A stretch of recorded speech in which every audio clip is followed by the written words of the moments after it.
Melhor foi tentando comprar, porque eu queria na quinta-feira, na terça-feira, da promoção. Aí eu fui lá o cupom, aí eu fui pagar. Mas promoção mais em conta aí. O cara tem muito para nós, porque eles vão mudar de assunto. Não é vergonha, né? É porque tá dó de falar o preço. O gato sentado assim, puta. Porra, mas é porque muito então. E aí ficou tipo um preço razoável lá. Assim, Aí eu fui aplicar o cupom. eu ia comprar um carro, não vou vender um carro de 3 mil? Você não sabe o preço desse negócio, não. eu não dou uma vez eu dou mal 1.000. O S4 deve estar um doido. S4. Os tablets que eu comprei na minha vida por impulsos consumistas, todos foram dinheiro jogado fora. Dinheiro jogado fora, não usei para nada. Assisti meia dúzia de filme nele, foi o filme mais caro que eu assisti na vida.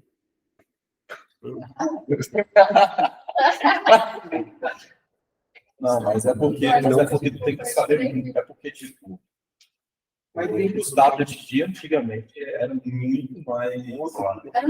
Eram muito ruins. Eram muito ruins. Agora, tipo, esse aí. Mas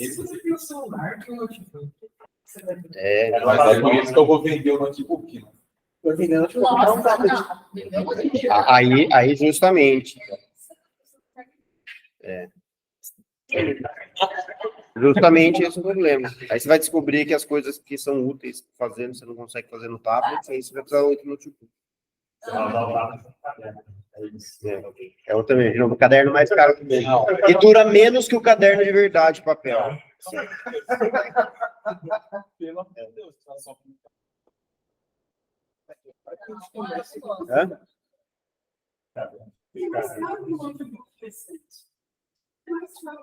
Está aqui na mesma, só pelas mesmas configurações. Mais caro.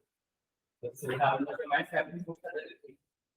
Não sei. Eu queria saber se formas mais caras vocês São estúpidos, mas é por isso que eu não vou pagar R$8.000 de tablet. Não, você está tudo errado. Não, tá tudo errado. Você está errado. Todas as coisas. Quanto mais tu fala, Só tá piorando.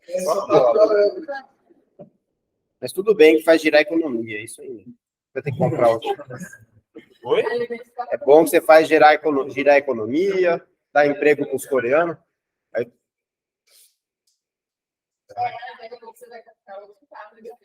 Tem um amigo que trabalha, vai comprar outro notebook, né? Aí tem um amigo que trabalha na Samsung. Vai lá, Lucas, manda ver. vai tomar um luz bem caro, graças a você.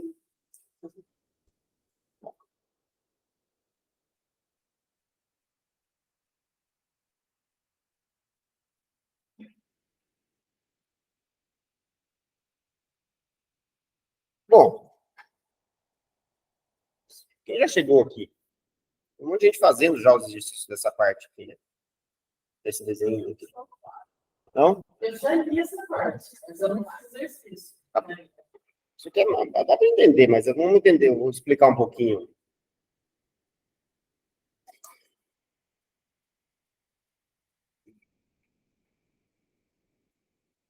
Achei que a gente tinha se livrado desse barulho aí.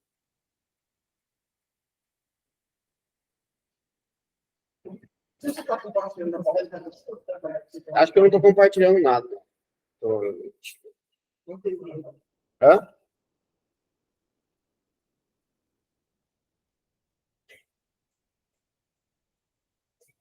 Estou compartilhando. Bom, entre os métodos de otimização sem derivada, esse aqui é o mais famoso. Ele é bom para a gente entender.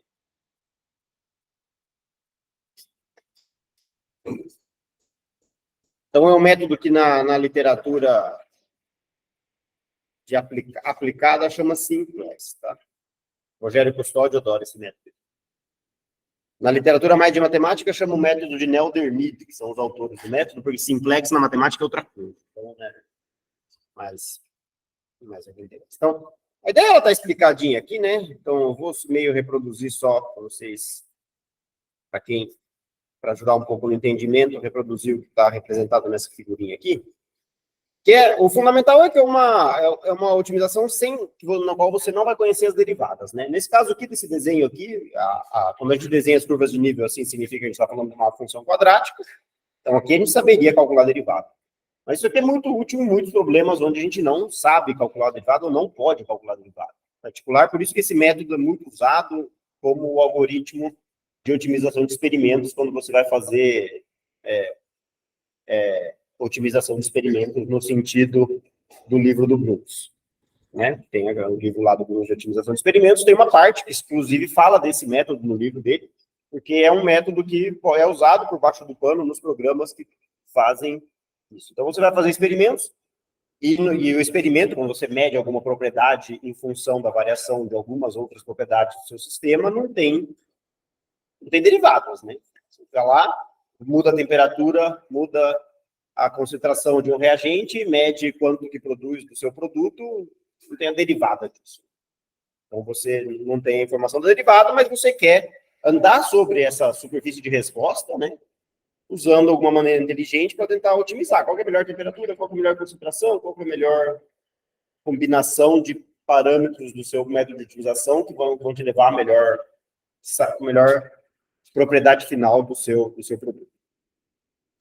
Então, esse é um método inteligente, que aí ele tem várias sofisticações, né? A gente vai implementar ele de uma maneira. Eu vou explicar para vocês o que está implementado, hoje mesmo eu explico para vocês o que está implementado no algoritmo, que até dá para vocês implementarem se quiserem, no algoritmo que está implementado nos pacotes mais sofisticados, né? Qual que é a principal diferença do que está feito nesses pacotes mais sofisticados? Tá. Mas a ideia é relativamente simples, né? Você tem uma superfície de resposta, que é isso aqui, são as curvas de nível aí do seu problema, mas pode ser multidimensional. E você tem, por exemplo, aqui você tem um problema de dimensão 2, né? Então, você tem uma função que vai de R2 em R, né? Então, você tem um problema aqui bidimensional e tem uma resposta em R, em uma dimensão. E o que você faz é chutar N mais 1, então esse aqui é N, né? Isso aqui é N, dimensão do problema. E aqui você vai chutar N mais 1 pontos para começar. Chutar N mais 1 pontos. Tá? Para começar com alguma imagem, né? Implícita de como é a sua superfície de resposta. Então, você vai chutar N mais 1 ponto, então chuta um ponto aqui, chuta um ponto aqui, chuta um ponto aqui. Que é o que está representado lá. Esse aqui a gente vai chamar de X1. Esse aqui é o ponto 1, esse aqui é o ponto 2, esse aqui é o ponto 3. E aí você vai testar, né? Qual é o pior dos 3 pontos. É uma boa coisa para a gente ir imaginando, né? Sempre que a gente desenha curvas de nível, né? Quem está mais longe aqui da curva de nível correspondente deve ser o pior ponto. A não ser que a curva de nível tivesse um formato estranho aqui no meio. Esse ponto 2 provavelmente é o pior ponto desses 3 que eu gerei. E aí o que a gente vai fazer? A gente vai, e a figurinha do lado, né? Aqui a gente tirou 3 pontos. Então, o que a gente vai fazer? A gente vai projetar esse pior ponto na direção do ponto médio dos outros 2 melhores, tá? Então, a gente vai fazer aqui, ó, vai calcular qual que é o vetor diferença dos pontos que são os 2 pontos melhores, ou seja, exclui o pior ponto. Se a gente vai em uma dimensão maior, a gente vai ter 3 pontos melhores, e aí a gente vai ter, imagina, em mais uma dimensão, você tem 4 pontos. Então, você tem um triângulo, pega você tem um tetraedro, né? Então, você tem um tetraedro, em 3 dimensões, e aí o que você vai fazer? Você vai ver qual que é o pior ponto desse tetraedro, qual que é o ponto no qual que eu chutei que tem a pior valor de função. Aí você vai pegar esse pior ponto, e aí você vai calcular qual que é o tetraedro, qual que é o triângulo correspondente aos outros 3 pontos, calcular o ponto médio desse triângulo, e fazer uma projeção do pior ponto na direção contrária dele, simétrica ou espelhada em relação a esse triângulo, né? Em 2 dimensões, em uma superfície de 2 dimensões, a gente tem 3 pontos, tem um segmento de reta que vai definir a direção perpendicular à projeção, e aí você vai projetar esse ponto aqui, né, nessa direção. Porque se ele é o pior do lado de lá, provavelmente, a essa direção, a direção na qual os outros dois pontos estão indicando que a função diminui, deve ser uma direção de descida da função. Tá? Então, o que a gente vai fazer? Vai calcular esse ponto médio aqui. Vai calcular esse ponto médio aqui. E aí a gente vai projetar, vai criar um novo ponto x4 em algum lugar depois desse ponto médio. Tá? E aí vem as possíveis sofisticações do problema, né? Então, você vai, tem o meu pior ponto, o ponto 2, então eu calculo o ponto médio, esse é o ponto médio, aí isso aqui está me indicando que provavelmente a função diminui nessa direção, nesse caso, de fato, diminui nessa direção, e eu vou chutar alguma coisa, né? Eu vou colocar de outra cor aqui, né?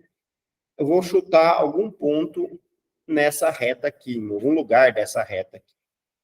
E aí, nesse desenho, a gente já vê, né, que eu posso chutar diferentes coisas e que, dependendo do que eu chutar nessa direção, eu vou obter um resultado bom ou ruim. Né? Se eu agora andar nessa direção e eu der um passo muito grande, isso é o mesmo problema que a gente tem em todos esses problemas de otimização. Se eu der um passo muito grande, aqui eu vou andar nessa direção, vim até aqui e a função aumentou. Tá? Então, eu estou mais longe, né, essa curva de nível aqui, né? É um buracão, né? Essa aqui é a curva de nível. Então, tá indicando que tudo que está para fora dessa curva de nível tem um valor de função maior que o ponto 2. Então, se eu der um passo desse tamanho, eu vou parar num ponto pior do que o meu ponto 2. Se eu der um passo muito curtinho, aqui, beleza, a função diminuiu um pouquinho. Se eu der um passo perfeito, esse seria meu passo ideal aqui, né? Se eu, de alguma maneira, conseguir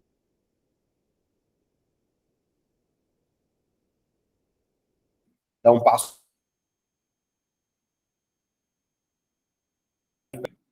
né? O ponto é que, tudo bem, isso é a ideia, né? Você vai fazer a projeção, aí você vai andar, aí se esse passo, o que vai acontecer? Vamos supor que eu dei um passo, nem foi o passo ideal, nem foi o passo não ideal. Tá? Então, nem é perfeito, nem é muito curto, nem é muito comprido, acabei aceitando esse ponto.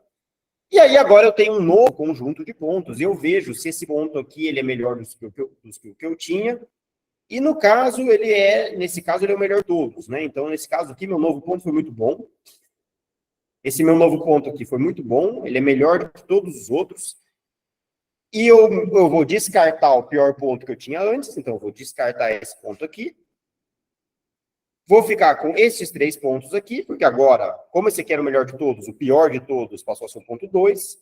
E agora eu tenho um novo conjunto de 3 pontos, nos quais, aqui não está muito evidente, mas eu acho que o ponto 3 é o pior. Tá? Então, se o ponto 3 é o pior, agora eu vou fazer uma projeção na direção na direção média do ponto 1 e 2.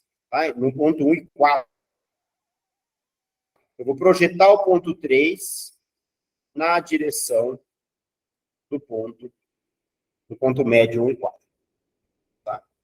Bom, e nesse caso aqui, sei lá, qualquer projeção que eu faça vai me aumentar a minha função. Então, aqui não deu muito legal. Tá? Então, aqui o simplex ficou meio ruimzinho.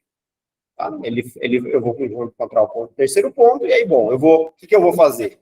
Isso é como vai acabar esse método na situação mais elementar. Né? Então, esse ponto 4 era muito bom, ele estava muito perto do mínimo, então é difícil que eu obtenha uma direção de propagação do próximo ponto que vai me levar a uma redução desse ponto aqui. Tá? Então, e nesse caso aqui não tem jeito. Qualquer direção que eu vou na minha nova projeção piora o valor da função. Então, eu vou testar de diferentes maneiras pontos ao longo dessa nova reta aqui, e nenhum dos pontos ao longo dessa reta vai ser bom, e eu vou dizer, olha, eu acho que o meu ponto 4 testado aqui é o melhor ponto de todos, e eu vou parar por aqui, e eu vou falar, olha, minha solução é esse ponto. E o método numa situação dessas. Tá? Se eu estou longe aqui, o que aconteceu aqui? O que aconteceu aqui foi que eu dei um passo muito bom com esse ponto 4. Né? Se eu começo numa situação diferente, longe, né? Se eu começo longe da minha solução, vocês vão ver que a gente pode obter, vamos botar umas curvas de níveis maiores aqui, né? Então, e tipicamente, vamos supor que eu começo com 3 pontinhos aqui, né? Eu gerei 3 pontos aqui. O pior é esse, então eu vou projetar ele ao longo dessa reta, projeto aqui, sei lá, vamos supor que eu testo esse. Agora, o pior é esse aqui, então eu vou projetar para cá, e melhorou um pouquinho. Agora, o pior é esse aqui, então eu vou projetar ao longo dessa direção, e vou vir para cá. Agora, o pior é aquele ali, então eu vou projetar ao longo dessa direção, e vou vir para cá. Agora, o pior é esse aqui, então eu vou projetar ao longo dessa direção, e vou vir para cá. Agora, o pior é esse aqui, então eu vou projetar ao longo dessa direção, e vou vir para cá.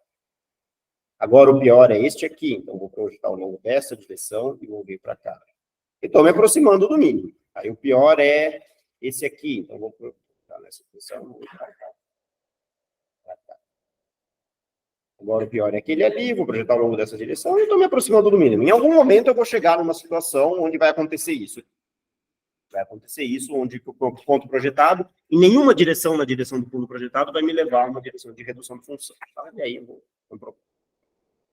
Então, essa é a primeira ideia, né? Implementar isso, né? Qual que é do ponto de vista de programação,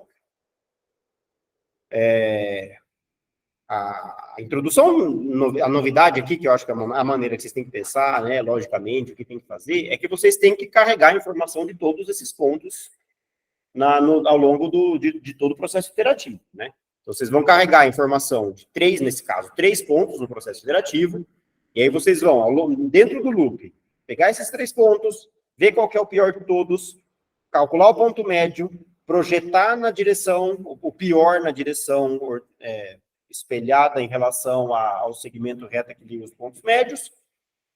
Até aí, ó, eu preciso 4 vetores, né? Nesse caso, 4 vetores de 2 dimensões, carregando a informação desses 4 pontos.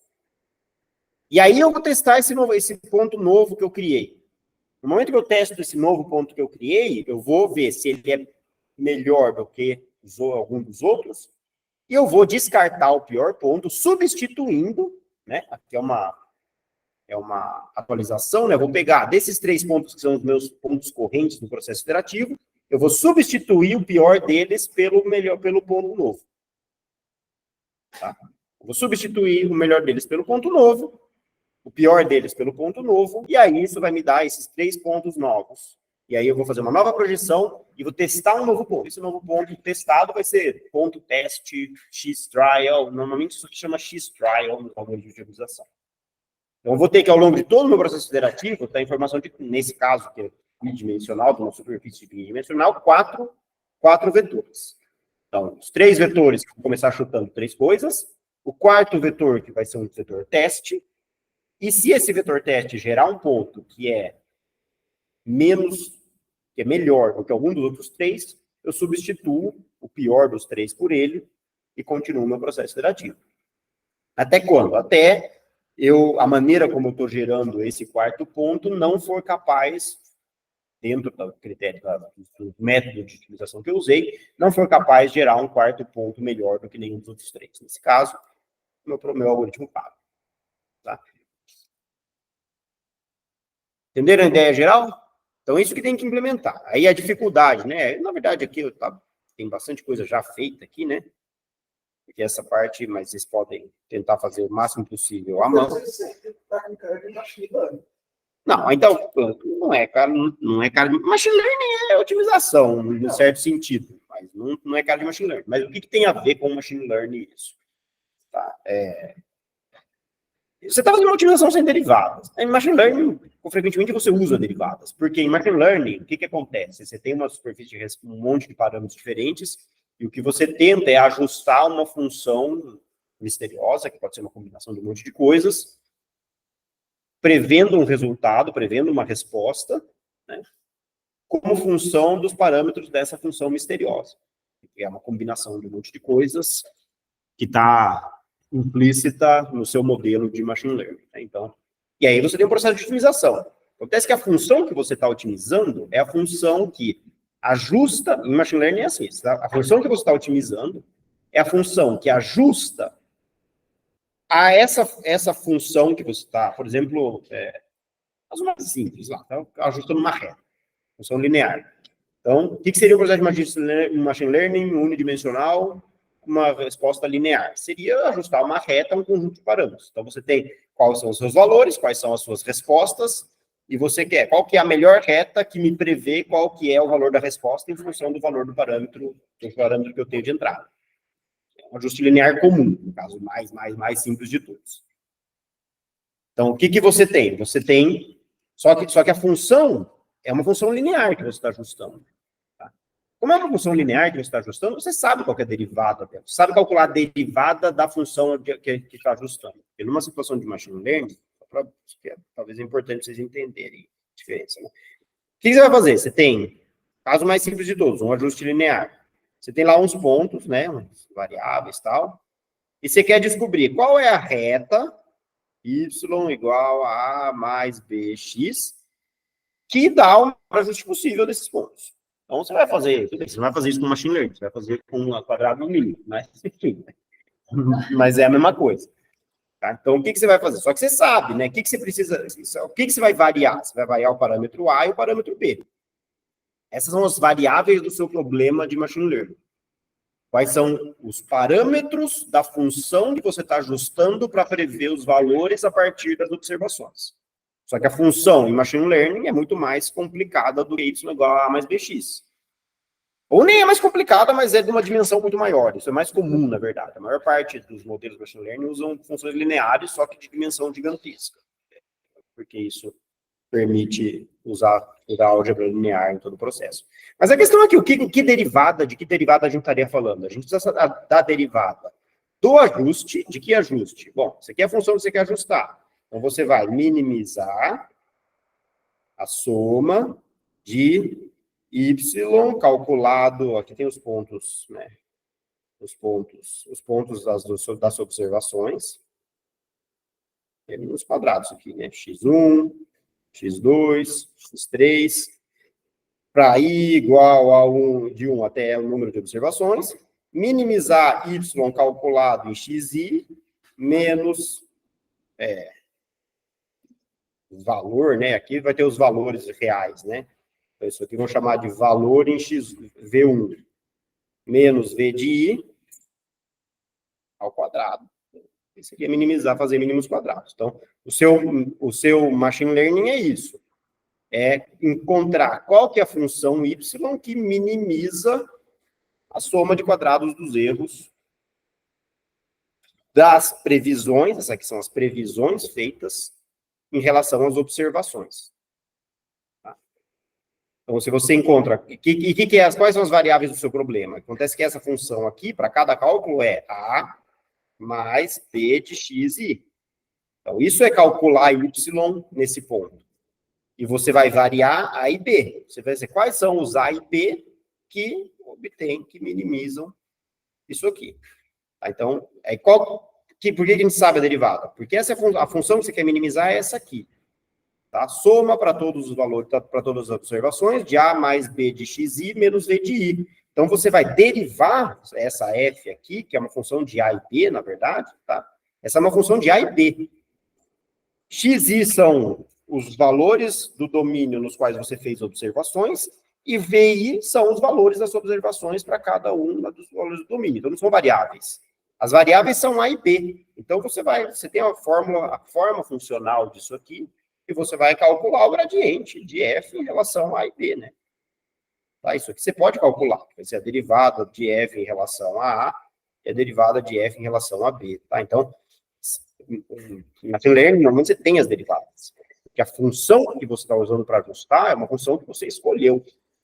Mais ou menos explicitamente, mas o que você está usando para ajustar os seus dados é uma função que você escolheu. Os dados são parâmetros fixos, e o que você escolhe, que função, linear ou não linear, eu vou usar para tentar prever o resultado a partir dos meus valores. Eu vou usar um conjunto de treinamento, que é o conjunto que eu vou usar para ajustar essa função. Mas a função eu conheço, então eu tenho derivada. Então, geralmente, quando eu faço machine learning, eu uso minimização com derivadas.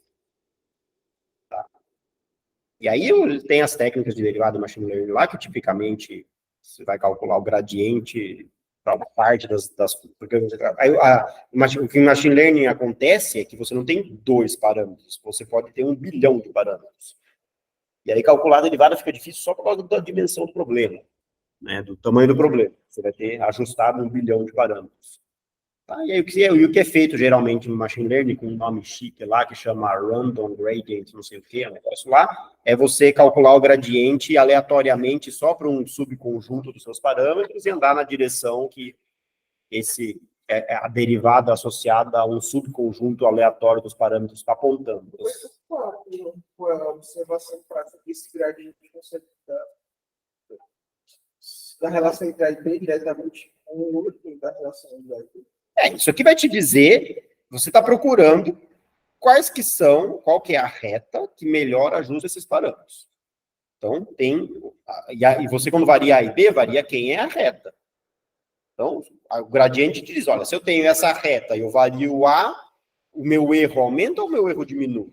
É isso que está dizendo. Isso vai me dar um número. O gradiente vai te dar, nesse caso vai dar um vetor, porque tem dois parâmetros, né? Não, a função é um número, né? A função te dá um número. Então, ela vai te dar, essa função varia A e B nessas direções. Essa é a informação que o gradiente está te dando. E vai me dar um número e eu vou poder mensurar a posição, sei lá, positivo, se A varia, A aumenta, ou então se for negativo. Não, a função, ele vai te dar um vetor. O gradiente vai ser um vetor, que vai ser, sei lá, mais 3 menos 2. Mais 3 significa, se eu ando na direção de A positivo, a função aumenta. Menos 2 significa, se eu ando na direção de B positivo, a função diminui. É isso que o gradiente está te dizendo. Tá? Então, para onde eu vou testar o meu próximo conjunto de A e B? Na direção que o gradiente está me indicando. Tá? E é isso aqui, nesse caso simples aqui, tem solução analítica, que é o que qualquer método de ajuste linear faz para resolver isso. Tá? Mas com Machine Learning você vai ter uma função linear de muito maior dimensão ou qualquer função não linear aqui que você queira. Você precisa saber a derivada da função. A diferença é que você precisa saber a derivada da função. Tá? Da função que você está minimizando. Aí, isso. Que você precisa saber a derivada. Aí, por isso que duas coisas são muito comuns em Machine Learning.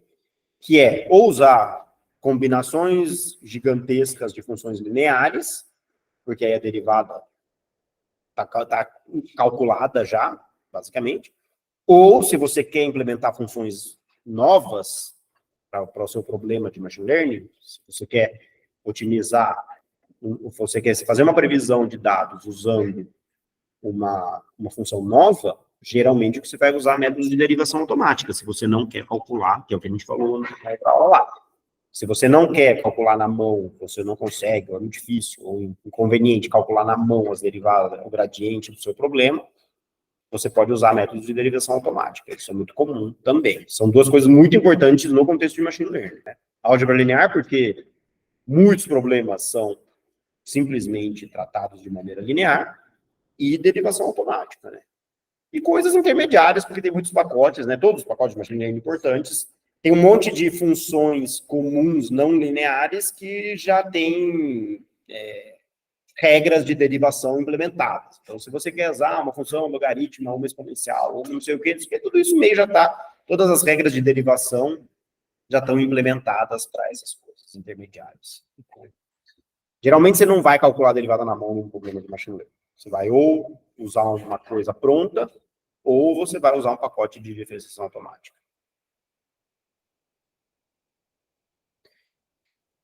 Bom, então...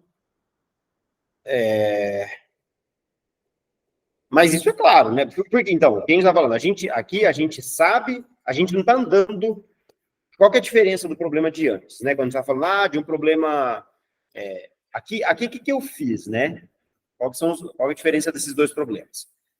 No caso do Machine Learning, o que eu fiz? Eu tenho um monte de medidas experimentais, de coisas que eu fiz, e eu quero encontrar qual que é um modelo qualquer, com significado físico ou não, geralmente sem significado físico, que me prevê qual que é a resposta que eu obtenho se eu vario um parâmetro das minhas condições experimentais. Então, você pode ter feito um monte de experimentos, com diferentes condições experimentais, né? E aí você vai ajustar um modelo que vai me dizer, ok, se esse modelo aqui está correto, onde que está, para onde eu tenho que variar minhas condições experimentais para melhorar meu resultado?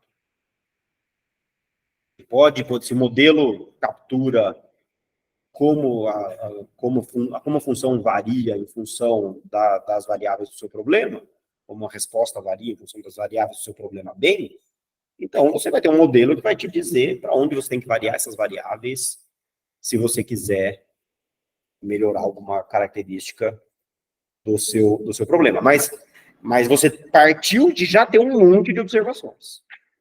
É diferente do que a gente está fazendo aqui. Aqui o que a gente está fazendo não é partir do fato que a gente tem um monte de observações. Aqui eu estou indo para o laboratório sem saber grande coisa sobre qual que é a melhor condição experimental que produz meu material mais resistente, por exemplo.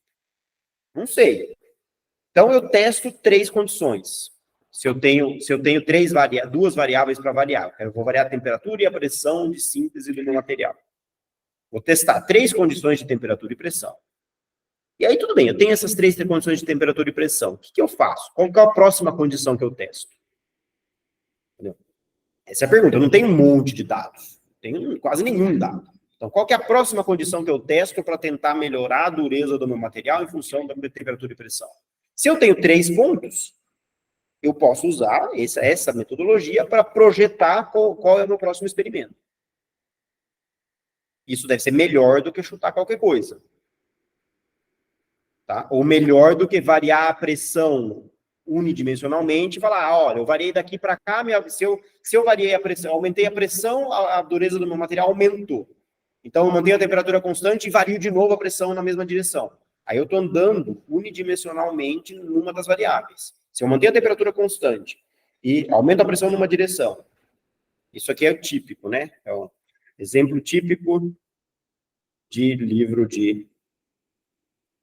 Exemplo clássico de livro de otimização de experimentos. Tenho 2 variáveis, temperatura, pressão.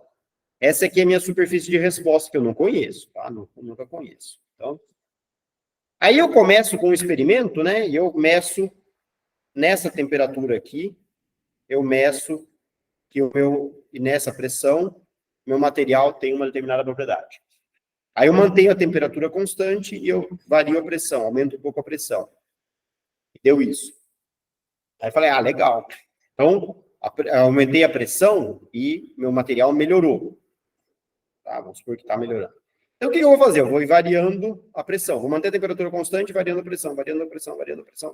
Nesse caso, eu tenho exemplo, só desenho uma superfície. Tá, deixa eu mudar a superfície, senão vai ficar... Tá, então, vamos fazer uma superfície mais diagonal. Assim, que aquela superfície lá faz com que tudo dê certo sem graça. Então... Mesma coisa. Então, temperatura aqui, pressão. Então, eu parti dessa temperatura, e aí eu fui aumentando a pressão, aumentando a pressão, aumentando a pressão, aumentando a pressão, aumentando a pressão, e descobri que aqui vai ser nesse ponto aqui, né? Eu variei para a mesma temperatura T0, testei muitas pressões diferentes, até chegar à conclusão que a minha melhor temperatura possível é essa aqui. Tá? Então, essa é a melhor pressão possível. PM, chama P de máximo resultado. E aí eu falei, Paulo, agora que eu tenho a melhor pressão possível, eu vou variar a temperatura. Então, manter a pressão constante e variar a temperatura. Eu vou andar nessa direção. E aí eu vou chegar neste ponto aqui, tá? Que é o melhor resultado nessa pressão. Tudo bem. Eu poderia parar aí e falar, tá bom, já variei a pressão, já variei a temperatura, mas, se eu estou vendo a superfície de resposta, eu sei que isso não é a melhor alternativa possível. Porque o mínimo está aqui, né? Estou longe do mínimo ainda. Tudo bem, eu posso, nesse caso aqui, como eu posso continuar tentando coisas. Eu posso agora eu tenho uma nova temperatura, será que eu vario a pressão de novo? Seria uma maneira de continuar iterando nisso, né? E aqui aí chegaria no resultado razoável. Agora eu obtive essa melhor pressão. Vou variar a temperatura de novo. Aí eu obtive essa melhor temperatura. E aí variei a pressão de novo e cheguei no mínimo.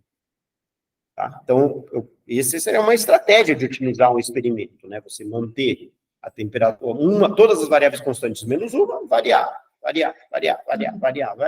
Só que se você fizer isso, pode até brincar de implementar isso no seu problema, mas se você fizer isso e comparar quantos experimentos você deve fazer para chegar nesse mínimo em relação a usar o método de simplex, você vai fazer muito mais experimentos assim, para chegar no mínimo com a mesma precisão do que o método simplex permite.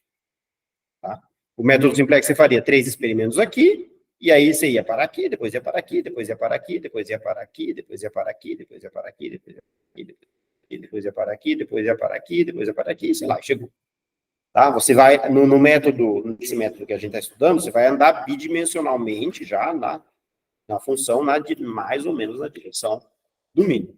Então, vai ser um método mais eficiente para você fazer uma otimização das condições experimentais do que testar uma variável de cada vez, mantendo as outras constantes. Professor, você está fazendo o teste de estudo de forma de minimização dentro do computador, certo? Aí Mas se eu tenho essa superfície de resposta antes, você não tem problema nenhum. Se você sabe a forma da superfície de resposta, você não tem problema, né? então, mas assim, se eu não sei a superfície de resposta, como é que eu sei que aquele ponto é um no expediente eu só fiz 3? Não, você não fez só 3, você fez 3, aí esses 3 te indicaram uma direção que você vai fazer um novo teste. Mas se eu não tenho a superfície de resposta, como é que ele sabe que aquele novo ponto projetado ele está se aproximando do... Não, você vai fazer um experimento, né? Você tem 3 experimentos, aí você vai fazer o 4º experimento, onde o seu método está te indicando, e aí você vai fazer o 4º experimento. Quanto deu a propriedade do meu material? A gente faz a graduação, né, de experimentos que está avançado no formato, né, que é, a gente está tentando medir a temperatura de ebulição de uma mistura de líquidos. E aí a gente vai medindo a temperatura, a gente a composição, a temperatura de composição, no caso. Mas dá para medir a temperatura também. Você dá um resultado experimental, isso diz que ele só não tem a ponto da Não, é essa não é variação. Você sempre tem que testar o novo ponto. Nesse caso, por exemplo, se você quisesse nesse experimento deles, falando qual que é a combinação de composição, mas tem que ter mais de uma variável de composição, né? Uma mistura ternária, por exemplo. Qual que é a composição que te dá a maior contribuição possível, por exemplo? Seria um caso típico disso. Você faria muito menos testes usando simplex do que testando aleatoriamente. Nem aleatoriamente, mas assim. Aí todos esses você pode... Eu acho que uma abstração importante, você vê que qualquer um desses problemas, você pode sofisticar ele do ponto de vista matemático. Isso não tem tanto a ver com a programação. Depois, em programar essas coisas é interessante. Então, vou dar uma ideia, porque isso é o que é feito no simplex mais sofisticado, mas que poderia ser feito, inclusive, nesse caso aqui, tá? Então, que até é uma coisa interessante para programar. Então, imagina que você tem essa superfície de resposta, e sei lá, e você nunca ouviu falar do simplex, nem de nenhum outro algoritmo de otimização de experimento. Então, você partiu de uma temperatura T0, que você vai manter fixa, e você quer explorar as possíveis pressões. Mesma coisa que antes. Tá? Temperatura, pressão. Então, vou dar uma ideia de uma coisa que é feita em todos esses métodos aí, né? Você testa um ponto aqui. Beleza. Aí testei um novo ponto. A propriedade do meu material melhorou. Pergunta é, e o terceiro ponto? Onde eu testo? Isso é o mesmo problema que a gente tem em todos esses algoritmos aí. Onde eu testo o meu terceiro ponto? Quanto que eu ando nesta direção? Ando muito? Ando pouco? O que eu faço? Então esse é o problema, que mesmo que você esteja usando essa ideia muito simplória de vou andar em uma variável de cada vez, o problema é o mesmo. Essa parte do problema é a mesma. Quanto que eu ando na direção para fazer meu próximo experimento? Qual que é um bom chute de qual que é a minha melhor pressão nessa direção? Então, uma coisa que você pode fazer, tá? E isso é feito ali no simplex, depois eu contextualizo. Vamos olhar para essa temperatura aí. Então, eu tenho uma variação na pressão, né? E eu tenho aqui o valor da propriedade. Vamos chamar de F a minha propriedade. E o que eu vi nesses dois pontos é que aconteceu isso, né? Eu aumentei um pouco a pressão e o valor da propriedade diminuiu nessa direção. A pergunta é, tudo bem, eu vou andar nessa direção aqui. Eu vou andar nessa direção. É evidente que se eu tenho 2 pontos, né, a reta está me dizendo use pressão infinita.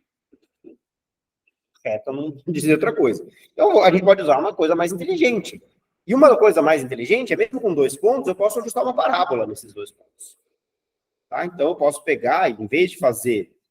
Isso eu posso fazer até na mão, no programa. Tem 2 pontos. Qual é a forma do ajuste de uma parábola que passa por 2 pontos? Faço na mão. Ajusto uma parábola que passa por esses 2 pontos. Deu essa parábola aqui. Eu chuto esse ponto aqui. Esse é meu ponto P de teste. Tá? P-teste. Aí, se a função for mais ou menos quadrática nessa direção, você vai cair justinho aqui, direto. E aí você pode fazer isso iterativamente. Agora, testo. Agora quero variar a minha temperatura. Aí testo uma nova temperatura. Vamos supor que eu diminui a temperatura, deu ruim. Mas agora eu tenho 2 pontos, posso ajustar uma quadrática. E se a função, nesse caso aqui, é um elipsoide. Então, ela é perfeitamente quadrática em todas as direções. Ela vai, cair em cima desse ponto aqui. E em 3 iterações, eu vou cair exatamente no mínimo. Entendeu? No caso do elipsoide. Tá? Se a minha superfície de resposta for quadrática. Entendeu? Nesse caso aí, por exemplo, eu não sei se é o caso do simplex. O simplex centroide, no caso, ele utilizaria um ponto central ali para ele contornar esse efeito quadrado. Sim, eu queria pensar uma reta, mas se você variasse, botasse 3 pontos no caso, em vez de 2, botasse um aqui bem no assim, um lá no final, e um aqui, você poderia ver essa tendência quadrática também. Isso é o que, assim, isso é o que o simplex sofisticado vai fazer. Se você tem 3 pontos, em vez de ajustar uma parábola unidimensional, você já pode ajustar um paraboloide. Com 3 pontos, você ajusta um paraboloide. Se sua superfície de resposta é perfeitamente quadrática, com 3 pontos, você matou o problema. O 4º ponto vai estar em cima da sua solução. Tá? Então, é isso que acontece que a sua superfície de resposta raramente vai ser perfeitamente quadrática. Então, não é que vai dar certo desse jeito. Mas, se você vai aqui, a temperatura, a pressão, né, o que o simplex sofisticado vai fazer? Você vai começar com 3 pontos. 1 ponto, 2 pontos, 3 pontos. Tá? Na verdade, eu acho que como isso aqui, em geral, está pensado para dimensões muito grandes, né? 3 pontos é relativamente fácil. A implementação que ela vai fazer vai pegar esses 3 pontos, vai fazer a projeção, e aí ele vai ajustar uma parábola ao longo dessa direção aqui. Tá? É isso que ele vai fazer, isso que as implementações mais sofisticadas vão fazer. Então, aí ele vai cair no mínimo dessa direção. Aí vai ter esses 3 pontos, e aí vai ajustar uma parábola nessa direção. Na direção. E aí vai cair neste ponto aqui. E aí vai ajustar, quais são os 3 pontos agora? São esses 3 aqui. Aí vai ajustar uma parábola nessa direção, e ele vai cair, nesse caso, no P. Vai ter esses 3 aqui. E aí vai ajustar uma parábola nessa direção, sei lá, aqui acho que acertei. Então, qual que é o tamanho do passo que um método mais sofisticado, que é o que vai estar implementado no Neldermida aí do Optime, que é o último, no finalzinho do exercício que vocês vão fazer, que é o que vai estar implementado. Está implementado isso também. Tá? Agora, claro, isso aqui funciona perfeitamente bem se a superfície de resposta é quadrática. A superfície de resposta é quadrática, você ajustar aproximações quadráticas a partir da aproximação dos seus pontos, vai te levar para o mínimo. Tipicamente, a superfície de resposta não é quadrática, então esse passo previsto pela aproximação quadrática pode ser ruim. Né? Assim como a aproximação linear pode ser ruim, o passo previsto pela aproximação quadrática pode ser ruim também se a função não tem uma superfície quadrática, se a função é complicada. E aí pode ser ruim, e aí você cai de novo, com o mesmo tipo de problemática. Se eu dou um passo ruim, o que eu faço?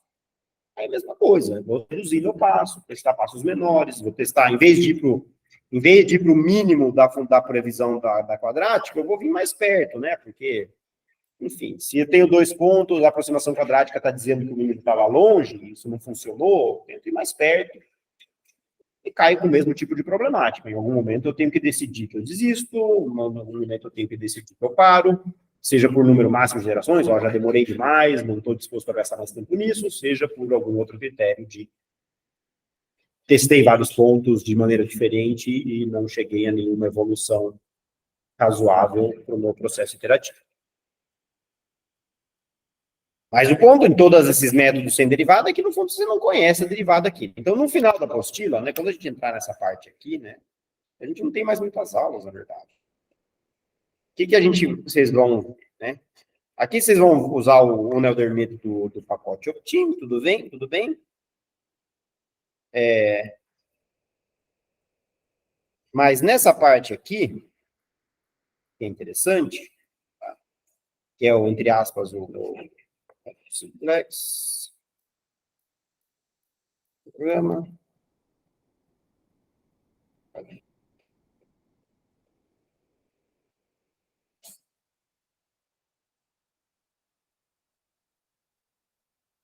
Tá, cadê o...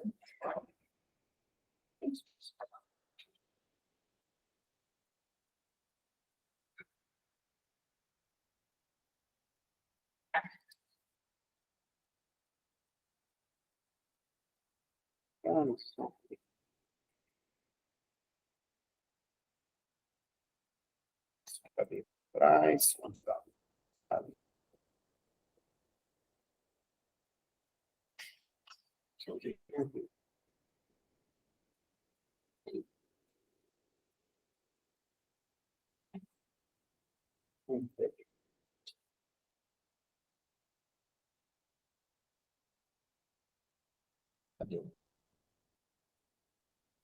Tá, é nessa parte aqui, né? Quando a gente fala de um problema real, né? Aqui tudo bem, o problema não é real, mas você já vai gerar dados como se fosse um problema real. Em que sentido? Né? Aí onde a gente não vai ter a derivada, obviamente, vai ser uma situação onde pelo menos não é óbvio obter a derivada disso aqui. A gente vai imaginar uma reação química, nessa parte aqui, né? Onde tem uma reação química, um reagente A produzindo produto B. E você vai... Ai, que saco, isso aqui tá muito defeito. E você vai usar para calcular o valor da sua função o que equivaleria a você fazer um experimento de cinética racional. Então, você vai variar a concentração dos reagentes, só que em vez de fazer o experimento no laboratório da cinética racional e ver quanto produz o produto B, ou alguma coisa assim, você vai fazer a simulação daquele sistema de cinética química. Tá? Que nesse caso é relativamente simples, mas poderia ser muito complicado. Então, você poderia ter uma proposta de um mecanismo complicado de cinética, e você quer saber quais são as constantes de velocidade, nesse caso aqui, acho que esse é o problema, né? Quais são as constantes de velocidade que ajustam os seus dados experimentais de cinética.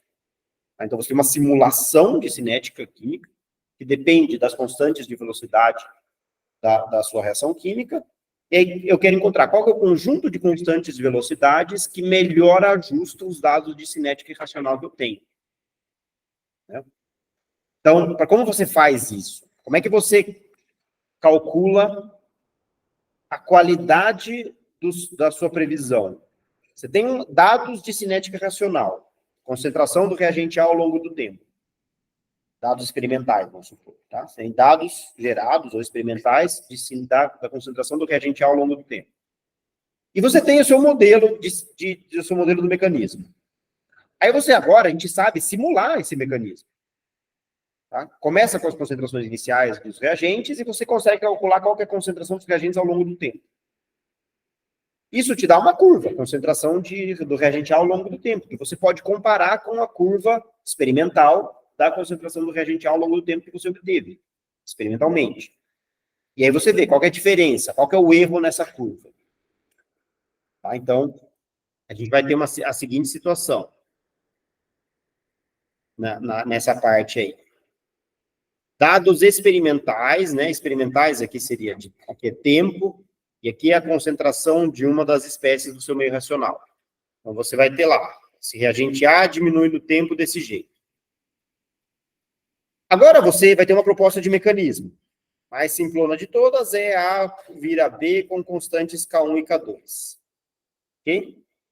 Essa proposta de mecanismo implica num sistema de equações diferenciais, que a gente aprendeu como é que a gente pode simular antes. Então, a gente vai ter lá, variação da concentração de A no tempo vai ser igual a K1, concentração de A, menos K menos 1, concentração de B, e, sei lá, essa seria uma maneira de simular isso aqui.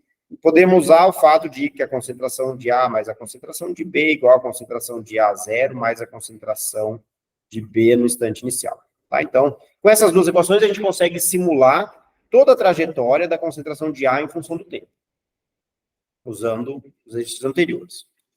Então, você tem dados experimentais da concentração de A no tempo. Agora você faz uma simulação, que vai te dar uma curva com toda a precisão do mundo que você quiser, da concentração de A em função do tempo, e deu isso aqui. Para o quê? Para um determinado conjunto de valores das duas constantes de velocidade que você tem no seu meio racional, que você colocou na sua simulação. A pergunta vai ser, quais são as constantes de velocidade que eu tenho que colocar para que eu ajuste meus dados experimentais? Então, isso é um problema de otimização. Um problema de otimização que consiste em minimizar, tá? A soma de I igual a 1 até o número de observações experimentais, e essas são as minhas observações experimentais. Essas são minhas observações experimentais. Aqui eu tenho 1, 2, 3, 4, 5, 6 observações experimentais. A soma da concentração de A calculada da simulação no tempo t, menos a observação experimental no tempo t, concentração de A observada experimentalmente no tempo t, ao quadrado, né? Porque senão erros em direções opostas a zero.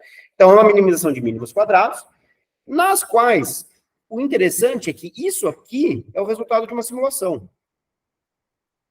Isso aqui não é uma coisa que você calcula, calcula uma fórmula. É resultado de uma simulação. Tá? Isso aqui resulta de uma simulação. Como isso aqui resulta de uma... Como essas concentrações simuladas resultam de uma simulação, não é evidente qual que é a derivada desses valores em relação ao valor, quais são as variáveis do seu problema, né? Quais são as variáveis do problema. As variáveis, variáveis, são K1 e K-1, tá? O que você tem que descobrir, que são as constantes de velocidade das etapas do seu mecanismo de reação, são as variáveis do seu problema de otimização. Você vai variar as constantes de velocidade para obter a melhor simulação possível que ajusta as observáveis experimentais. Tá? Então, esse é a função que você vai minimizar.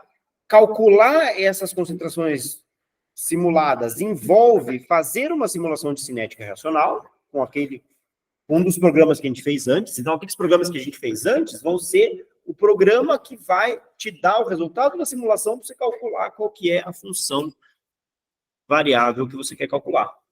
A função de resposta que você quer calcular. Que é o erro da sua simulação em relação à observação experimental. Professor? E uma vez que você tiver formulado essa função aqui, tá? Essa função aqui, uma vez que você tiver formulado essa função aqui, então como é que ela vai ser, né? Para a gente fazer só para ilustrar. Vai ser alguma coisa com esse formato, eu não vou fazer. Então, vai ser function resposta. Resposta. Do que vai depender? De K1 e de K-1. Ou de X, na verdade, X vai ser... X é um vetor de duas variáveis. Tá? Que vão representar K1 e K-1, que são as duas constantes de velocidade da minha simulação. Essa função resposta, ela vai... Eu vou ver, return, erro, tá? E aqui que vai ser? Vai pensar erro igual a 0, sei lá. E aqui você vai ter dados, né? Dados experimentais. Dados experimentais. Vai ser um vetor, sei lá. Para diferentes instantes de tempo, aqui você vai ter tempos experimentais. Vai ser um vetor de tempo, sei lá, tempo 0, tempo 1 segundo, tempo 2 segundos, alguma coisa assim. Você vai ter dados experimentais. Quanto valia a concentração do reagente A nos diferentes instantes de tempo? Tá? Então, sei lá, varia 10, depois o segundo instante de tempo valeu 8, depois o terceiro instante de tempo valeu 3. Então, isso aqui poderia ser os dados experimentais. Isso aqui é constante. Tá? Isso não vai variar. Aí você vai ter a sua função erro, que você vai fazer. Primeiro, você precisa fazer uma simulação com, então, previsão, né? Você vai ter uma simulação do seu cinético racional que recebe como input o x, que são as constantes de velocidade. Então, vai ter uma função aqui. Função outra função. Function simulação, que recebe x. X, o que são? É um vetor com duas componentes, que são as duas constantes de velocidade. Tá? E que vai return, sei lá, concentração de A, e a concentração de A vai ser uma coisa função do tempo. Então, você vai lá, concentração de A e concentração de A no instante, vai ser, sei lá, zeros, né? Sei lá, número de passos de tempo da simulação, 1000 passos de tempo. Aí, concentração de A no primeiro passo vai ser a concentração de A inicial que você usou. E aqui vai ter uma simulação. For in, 1 até n steps de tempo, alguma coisa assim. E você vai calcular a concentração de A nesse instante de tempo, como sendo a formulinha correspondente da propagação da concentração de A nesse instante de tempo. Então, isso aqui é uma simulaçãozinha igual que vocês fizeram antes para o mecanismo correspondente da simulação que você vai simular. Aí você vai fazer uma previsão, que é a concentração de A em função do tempo, que resulta de rodar essa simulação. Tá? E aí você vai ter um erro que vai ser erro igual a 0, e aí, sei lá, for in tempos, for t em tempos, em tempos experimentais, você vai fazer erro igual, mais igual, se previsão calculada no instante t, menos dado experimental no mesmo t, ao quadrado, aqui vai ser, você vai ter que tomar alguns cuidados, mas não é, entende? Beleza, vai ser uma coisa assim, tá? Vai ser uma coisa assim, qualitativamente. Você tem dados experimentais, você tem uma previsão, que é a sua simulação, e você calcula o erro da sua previsão, como que é a soma do quadrado da diferença do erro da previsão em relação à simulação para todos os pontos. Alguma coisa qualitativamente desse jeito. Tem uns complicadores aqui, que é que você tem que ou fazer a simulação retornar os dados experimentais exatamente, as previsões exatamente nos mesmos tempos que você usou experimentalmente, ou se você vai fazer isso a sério mesmo, porque você dificilmente vai, os resultados experimentais vão ter tempos quaisquer lá, enfim. Dá para você fazer essa simulação com um grid de tempos fino suficiente para você bater os dados experimentais. Mas mais chique é você fazer uma interpolação se você não tiver os pontos, tá? Mas, enfim, isso é um detalhe técnico que não precisa, que não precisa ser pensado nesse momento, tá? Mas, então, se percebe que a função resposta, ela primeiro, depende de uma simulação que você vai fazer. Segundo, ela é a soma do quadrado do erro do que sua simulação prevê em relação aos dados experimentais que você tem. E aí, tudo isso, essa função resposta, é a função que você vai minimizar. Tá? Sem derivadas. Porque o que você não sabe derivar é como é que deriva essa simulação aqui. Porque, tudo bem, essa função aqui, você pode até derivar em relação aos valores das previsões, mas as previsões vêm de uma simulação. É não evidente como é que faria essa derivada. Não quer dizer que seja impossível, tá? Mas é altamente não evidente como é que eu faria essa derivada. E notem que as variáveis são as duas constantes de velocidade que vão aparecer aqui, né? As constantes de velocidade vão aparecer aqui em algum lugar, né? Então, isso aqui vai ser CA calculado em menos 1, né? Menos derivada dCA dt, que é a derivada, vezes K1, né? Uma coisa assim. Isso aqui vai ser menos derivada C, que vai ser, sei lá, menos K1 vezes CA calculado em menos 1, mais K menos 1, né, vezes CA calculado em menos 1. Alguma coisa desse tipo. Então, e esses K1 e K menos 1, na verdade, são as duas variáveis do seu problema, x1 e x2. Alguma coisa desse tipo. Essa é a estrutura geral do programa. E aí, tudo isso vai ser minimizado. Você já implementou seu método simplex. Então, você vai cal simplex resposta, é a função que você quer minimizar, e um x0, que vai ser um vetor, que vai ser seu primeiro chute de duas constantes de velocidade. E aí, seu método simplex, que você implementou antes para os seus trabalhos teste, vai iterar, e devolver um valor final de dois valores para essas variáveis K1 e K-1, que são uma aproximação de quais são as melhores constantes de velocidade que vão ajustar o seu o seu dado experimental a partir da simulação. Então, se você fosse fazer um experimento, isso é um exemplo, qualquer tipo de experimento poderia ser pensado com esse tipo de estratégia. Se você eu quero estudar uma cinética racional, eu faço experimentos, agora eu quero conhecer quais são os constantes de velocidade, tem uma proposta de mecanismo, né? Quando você estuda cinética experimental, às vezes, frequentemente, você está em busca do mecanismo. Então, você faz uma proposta de mecanismo, só que essa proposta de mecanismo sempre envolve uma série de constantes de velocidade. Então, o que você vai fazer nesse processo? Você vai obter, para o mecanismo que você propôs, quais são as constantes de velocidade que melhor ajustam os seus dados experimentais. Aí você vai ver se essa proposta de mecanismo, com um conjunto adequado de constantes de velocidade, é capaz de explicar a sua observação experimental. Então, seu mecanismo deve estar, se sim, seu mecanismo deve estar certo, e você obteve as constantes de velocidade de cada uma das etapas da reação. Se você não consegue ajustar os dados experimentais com essa proposta de mecanismo, provavelmente você tem que propor outro mecanismo que vai ter uma cinética diferente, né?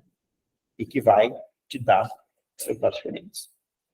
Tá? Essa é a ideia geral, né? E aí, tudo bem, quanto mais complicado quanto mais complexa for a sua cinética racional, no fundo é melhor. Porque se você tem uma cinética racional que é só um decaimento exponencial muito simples, que é o exemplo aqui, qualquer coisa ajusta mais ou menos bem no exponencial. Mas se você tem uma cinética de uma reação oscilante, além do mais, você vai ter solução analítica também. Se você tem uma cinética monoexponencial, tem uma solução analítica, que não tem graça nenhuma de fazer simulação. Vamos supor que você tem uma cinética de uma reação oscilante. Todos os reagentes variam de uma maneira super bizarra. Você consegue diferentes padrões, muito diferentes, dependendo das condições experimentais iniciais que você usa, das concentrações iniciais dos seus reagentes. Então, você tem, para cada conjunto de concentrações iniciais, cinéticas muito diferentes, às vezes oscilantes. Tal. Se você tem uma situação dessa, você está numa situação muito interessante para propor um mecanismo e ver se esse mecanismo é capaz de reproduzir essas curvas experimentais. E aí você precisa fazer isso, simular cada uma das curvas experimentais e ajustar os parâmetros da simulação para ver se você consegue um conjunto de parâmetros que prevê o seu resultado experimental. Esse é o fim de toda a história. A única diferença é que no fim de toda a história aqui é substituir a sua implementação do simplex por isso aqui, por essa linha aqui. Tá? No fim das contas, f é a função resposta que eu acabei de falar, x0 é o parâmetro inicial, e aqui você está pedindo para ele usar esse método de otimização dos derivados, inclusive pode testar vários outros que tem ali, diferentes. Desde que seja um método de otimização sem derivadas, qualquer um deles vai rodar, né? Dado que sua f seja uma função que devolva qual que é o valor da resposta que você está obtendo, que no caso é o erro em relação aos dados experimentais da curva prevista, em função das duas variáveis do processo de otimização. Tá? Ele faz só o processo de otimização. Você tem que implementar qual que é a função que você quer minimizar. E nesse caso, a implementação da função que você quer minimizar é nada trivial, porque envolve você ter, primeiro, uma função que faz uma simulação e uma função que calcula o erro da simulação em relação aos dados que você tem. E aí a combinação dessas duas coisas é o que vai te dar qual que é a função que você está querendo minimizar ou maximizar, o erro que você está querendo minimizar. E aí a otimização é feita pela implementação elaborada, estabelecida do método de otimização no pacote. E aí você pode comparar, ele é muito melhor do que o que eu implementei? Provavelmente vai ser razoavelmente melhor, por quê? Mas não por nenhuma razão misteriosa. Por quê? Porque ele vai fazer essas aproximações quadráticas, primeira coisa. Segunda coisa, ele tem critérios muito bem pensados de reduzir passo, aumentar passo, andar numa direção, andar numa outra direção, de testar mais, desistir. Todas essas coisas que são problemas não óbvios e que a gente tem discutido ao longo do curso, obviamente, tem toda uma ciência, toda uma área de pesquisa e otimização que consiste em escolher critérios adequados para isso, que estão implementados nos algoritmos. Nesses pacotes. Tá bom? Então, do ponto de vista de ideias gerais, é isso aí. É isso que vocês vão fazer até o final. Tá? Aí tem refinamentos, né? Que vocês vão discutir, né? Que está escrito aqui, né? Aqui, como você vai provavelmente ler a sua simulação a partir do disco, então Os dados, vai fazer uma tabela de dados, onde seria o seu resultado experimental. Né? É uma bobagem. Toda vez que você chama a função, você tem que ler um arquivo no disco. Isso vai fazer o seu processo ficar lento. Não vai ter importância. Problemas reais, você não pode pretender ficar lendo toda hora no HD os dados, se você tem que ler os mesmos dados o tempo todo. É bobagem. Você carrega eles uma vez, guarda eles no vetor da memória. Aí tem alguns detalhes de otimização do código que não está discutido. Isso aí a gente vai discutir oportunamente. Tá bom? Então, do ponto de vista de conteúdo, é isso aí. Ponto de vista de dúvidas, podemos tirar dúvidas de coisas mais específicas. Alguém perguntou alguma coisa aqui? Ninguém perguntou alguma coisa. E aqui eu fiz um comentário que não era... às vezes eu faço comentário e tenho medo que a pessoa se sinta desmerecida, mas não tem nada de desmerecimento, tá? Eu fiz um comentário aqui na pergunta que o primeiro o Pedro fez, depois o Caio comentou a mais, que é uma coisa importante aqui. Que para nada dessas coisas que a gente está falando, você precisa aprender uma sintaxe nova de programação. No fundo, se você consegue pegar um papel e pensar, o que eu tenho que fazer? Próxima etapa, o que eu vou fazer? Calcular, primeira iteração, segunda iteração. E você organizar com cuidado o que vai ser a primeira iteração do seu problema, segunda iteração do seu problema, terceira iteração do problema, na quarta, por indução, você vai perceber o que você está fazendo. E aí você vai, tá bom, então eu estou fazendo esse ciclo, cada ciclo eu estou fazendo isso. No fundo, você não precisa nada de novo do ponto de vista de sintaxe de programação para implementar isso. Tá? Não quer dizer, isso aqui, o que eu coloquei, não quer dizer que seria, bem, essa vai ser a implementação mais eficiente do mundo, mais compacta. Não vai ser mais compacta, provavelmente. Mais compacta, com certeza, não. Aí você pode, em vez de fazer uma coisa assim, às vezes usar um sum de alguma coisa, por que eu vou implementar um loop que calcula um erro se eu posso implementar isso em uma linha? Enfim, mas isso é bobagem do ponto em relação ao conceito que você está explorando. O mais importante é você tentar, com papel e lápis mesmo, entender qual que é o processo iterativo que você está tentando implementar. Quando você conseguir fazer na mão 2 ou 3 iterações, aí você está qualificado para tentar escrever a mesma coisa que você está fazendo nas iterações no programa. Para não confundir o que é meu programa está dando um erro, sei lá, porque eu esqueci um parênteses, com eu não sei exatamente o que eu estou querendo implementar. São coisas diferentes. Tá? Então, fazer a mão não é uma má ideia. Tá? Pensar mesmo, né? É isso que eu estou querendo implementar. E vocês não precisam mais conceitos de sintaxe para isso. São coisas importantes. Opa, professor, tá me ouvindo? É isso, assim, tem um outro aspecto importante dessa mensagem, que é o seguinte, porque com muita frequência, isso acontece muito, em particular, com quem vem com experiência em Python, né? E aí que a pessoa vem, assim, e ela se acostuma a achar que todos os problemas são resolvidos por alguma função mágica de alguma biblioteca. Então, mesmo que o problema seja simples, a pessoa perde muito tempo tentando achar qual que é a biblioteca e a função da biblioteca que resolve o problema que eu estou querendo resolver. Às vezes, ler dados, parsear um arquivo qualquer, enfim, coisas assim. E aí, o que acontece na prática é que a pessoa às vezes, não encontra, e aí desiste, ou às vezes, encontra uma biblioteca que faz uma coisa parecida, e aí começa a adaptar a maneira de ler os dados para se adaptar ao que aquela biblioteca está pedindo na estrutura de dados. E costuma ser muito mais, com muita frequência, isso é muito mais complicado do que você simplesmente dizer, não, peraí, se eu tenho uma tabela assim, se eu tenho dados dessa maneira, e eu vou ler isso na mão, o que eu vou fazer? Vou ler a primeira linha, aí vou ler os 3 primeiros dados. O quarto dado, se for uma vírgula, eu vou ignorar. E começa a pensar, bom, tudo bem, é isso que eu estou fazendo, linha por linha. Como é que eu escrevo isso linha por linha no programa? Eu não preciso de uma sintaxe nova. Eu vou andar linha por linha. Pegar meus dados. O que eu fiz? Eu separei eles por espaço. No espaço. Por isso que eu fiz na minha cabeça. Olhei os dados ignorando os espaços, pensando um por um. Então eu faço isso. Então, se o quarto dado for uma vírgula, eu faço isso. Então, if quarto dado é uma vírgula, faz o que você está fazendo. Então, muitas vezes, se você pensar um pouquinho, se você consegue pensar logicamente o que você quer no seu problema na mão, sempre isso é traduzível numa sequência de loops e condicionais. E com muita frequência isso é mais fácil de fazer do que você descobrir alguma biblioteca que já faz pronta aquela mesma coisa. É isso. Tá bom? Então esse é o exercício, esse é o principal exercício de programação que eu acho que tem que ficar assim, saber, olha, os problemas são todos, em última instância, feitos com loops e condicionais. Sim.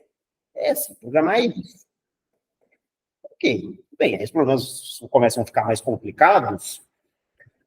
Tem implementações já feitas para resolver os problemas complicados que você está tentando formular dessa maneira. Não tem nada errado usar as bibliotecas dos outros. Mas não ficar preso, né, a achar que essas coisas só têm soluções através dessas coisas.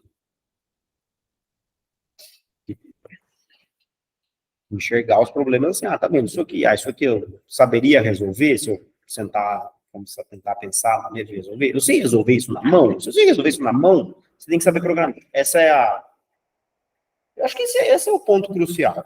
Se você sabe fazer isso com papel e lápis, você sabe fazer programão. E esse é o pulo qualitativo na cabeça que tem que dar na cabeça de quem vai se envolver com programação, até de script simples, de análise de dados, essas coisas. Eu sei o que eu estou querendo fazer na mão? Primeiro pensa isso, sei. Então, tá bom, estrutura direitinho e faz o programa. Essa é a maneira de pensar. Porque mais coisas do que esses loops aí, no princípio, você não precisa. Claro, depois você vai ficando familiarizado com outras sintaxes, com outro não sei o quê, tudo bem, você vai usando mais coisas. Mas esse é um processo que vai sendo natural depois. Bom? Então, é isso aí. É por isso que nessa parte, a partir de agora é isso. Vocês tentarem isso mesmo. Tenta montar. Antes também, né? Se vocês. É que no começo tem essa mistura natural de sintaxe com todos os detalhezinhos de pacote, ambiente, não sei o quê, blá blá blá, tudo se mistura. Agora, como está todo mundo um pouco mais familiarizado, mesmo que você voltar para os problemas iniciais e olhar de novo para eles, a ideia é essa, que você enxerga aquele problema e enxerga. Bom, tudo bem, esse problema eu consigo entender algoritmicamente o que ele quer, portanto, eu entendo a ideia do que tem que ser implementado aqui.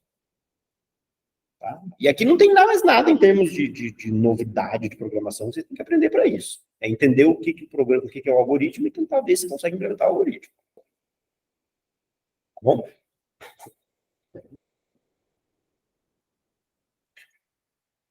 Beleza? Então é isso. Se tiverem alguma perguntar coisas, fiquem à vontade. Professor? Eu vou mandar hoje já todas as informações. Então ainda hoje eu vou mandar o formulário que vocês vão preencher de avaliação. Com a data, tudo certo. Vou ter que preencher, vocês vão ter que escrever um monte de coisa. Vocês vão ter que escrever um monte de coisa. Não se importa.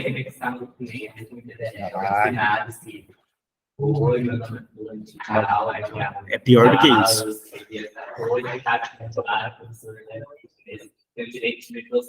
Não tem nada seguramente, não. É só para vocês terem que escrever mais coisas. Não vai ter que escrever um monte de coisa. Mas eu vou mandar. Tá bom? Com licença, Alguma professor. pergunta relacionada ou não relacionada? Você conseguiria utilizar a 45 escala da 7, tá bom? O quê? As 45, eu consegui dar 0. Dá, porque a função é quadrática, né? Aí que tá. Aqui a gente está se enganando um pouco, porque essas dimensões podem ser todas fáceis, porque a gente fala, estamos usando x ao quadrado mais y ao quadrado. Isso aí dá certo, entendeu? Bota funções mais complicadas. Ou põe erros. Um exercício legal, por exemplo, nesse caso ainda não, mas se você fizesse um experimento, por exemplo, fosse minimizar isso e essa sequência de pontos fosse um dado experimental. Então, se você tem a sua função ali, a sua função que você está minimizando é x ao quadrado mais y ao quadrado, x1 ao quadrado mais y ao quadrado. Vamos supor que você tem um erro experimental aí. Então, você poderia, em vez, no próprio cálculo da sua função, minimizar x1 mais uma componente aleatória ao quadrado, mais y mais x2, mais uma componente aleatória ao quadrado. Então, cada vez que você calcula, isso aí introduziria assim, ó, minha função, tudo bem, ela é meio quadrática, mas eu tenho uma precisão no cálculo. Então, em vez de eu calcular uma coisa assim, né, falando, a sua função é isso, f de x igual a x1 ao quadrado, alguma coisa desse tipo, mais x2 ao quadrado. Essa é a função que você está minimizando. Então, eu posso perfeitamente, como eu estou fazendo sem derivadas, isso aqui não precisa ser derivado, então eu posso fazer x1 mais rand ao quadrado mais x2 mais rand ao quadrado. Tá? E aí, seu método vai sofrer. Em particular, se a função, se o resultado, se a solução está no zero, isso aqui ele vai sofrer muito. Por quê? Porque a função rand dá uma coisa entre 0 e 1. E quando você for checar se a função, se a solução é num ponto no qual o valor das variáveis vale 0, e você tem um erro, e esse erro é proporcionalmente muito maior que o valor da variável, no final das contas você está minimizando uma função aleatória. Coisa que não é totalmente sem sentido. Pensa só, se você estivesse fazendo medidas experimentais, tudo bem, se seu erro experimental é muito menor do que o valor em si da grandeza que você está medindo, então tá bom, tem uma temperatura, mas tudo bem, uma temperatura eu meço com 2 casas decimais e isso já é muito mais do que o suficiente em termos de precisão. Mas se você está falando de alguma variável cuja propriedade pode valer literalmente 0, né? E você tem um erro experimental de qualquer ordem de grandeza, no final das contas, qualquer método, qualquer tentativa de otimizar o valor dessa variável vai ficar perdido no seu erro experimental. 10% do valor da variável. Tipo, você fez negócio, você vai gastar valor mais ou menos 10%.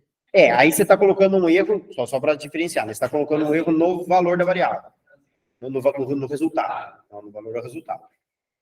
Tá? Aí tudo bem, você poderia introduzir, mas aqui vamos supor que a gente tem um erro. Tá? Alguma coisa assim, né? Sei lá, x1 mais uma proporção de x1 da ordem de 10%. Então seria 0,1. Tá? Por exemplo, isso aqui daria. Esse 0,1 vezes rand dá um número entre 0 e 0,1. Multiplicado por x1 dá um número entre 0 e 10% de x1. Então, aqui você está introduzindo um erro que é proporcional ao valor da sua medida. Também pode fazer sentido, depende do que você está falando experimentalmente. Às vezes você tem um erro que é proporcional ao valor da grandeza, às vezes você tem um erro absoluto, são dois erros de natureza diferente, né? Às vezes seu aparato experimental tem um erro intrínseco.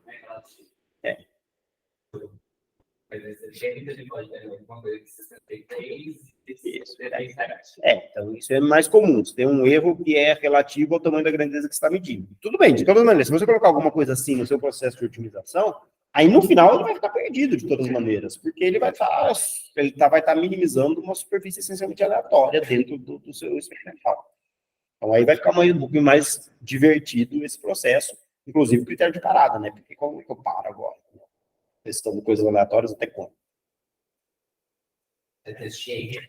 Até dizer chega. Então, os métodos sempre tem que ter, no fim das contas, algum critério de falar, número máximo de tentativas. E acho que já ficou caro demais, cara.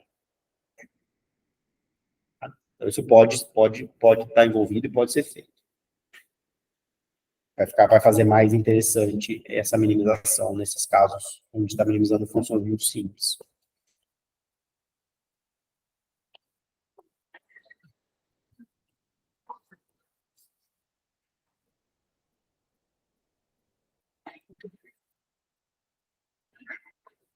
Ei, Matheus, quer perguntar alguma coisa? Fala, Matheus.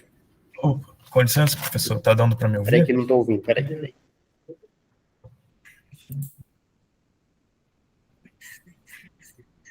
Resolveu agora? Fala, Matheus. Desculpa, professor, tá dando para me ouvir? Peraí.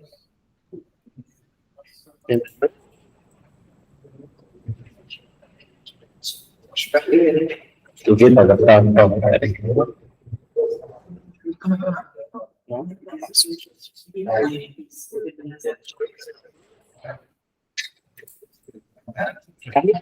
Agora, nesse instante, peraí.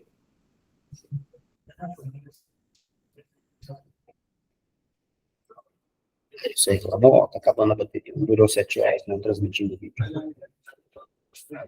Então, não estou te escutando. Você está mutado agora, não sei se você está querendo falar aí, mas... Desculpa, agora melhorou? Agora sim. Era só 2 exercícios que eu queria tirar da apostila. Posso compartilhar a tela? Pode.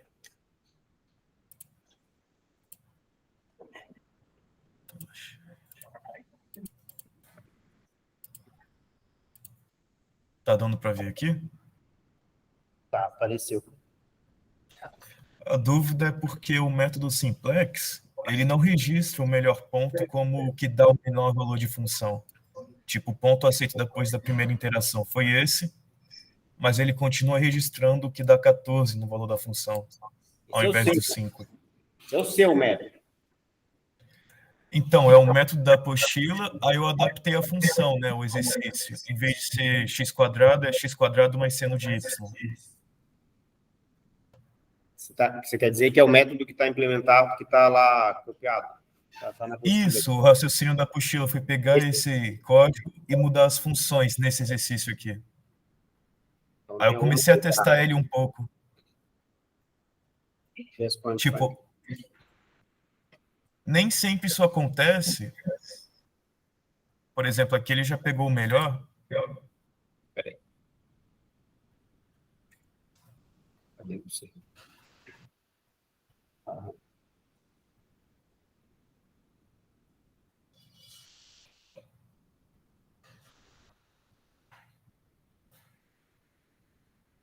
Operação 3, talvez, não sei, confere lá, pode ser que eu esqueci de ordenar eles no final. Ele parou, você está vendo minha tela também? Ah, eu posso parar de compartilhar para não dar bug. Tudo bem, você não mudou nada nessa função aqui da...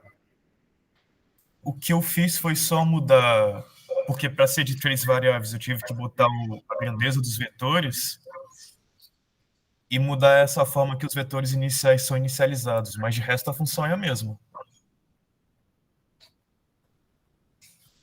Então...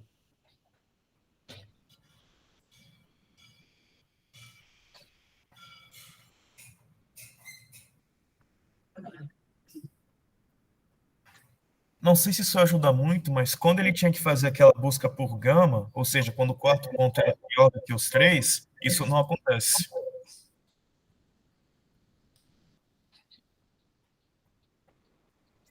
Nessa busca aqui, né? Oi.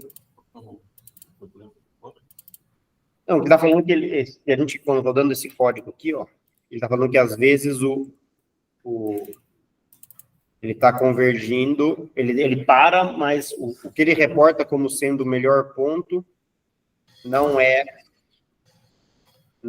o melhor ponto de verdade até o momento. Acho que deve estar faltando atualizar aí no final.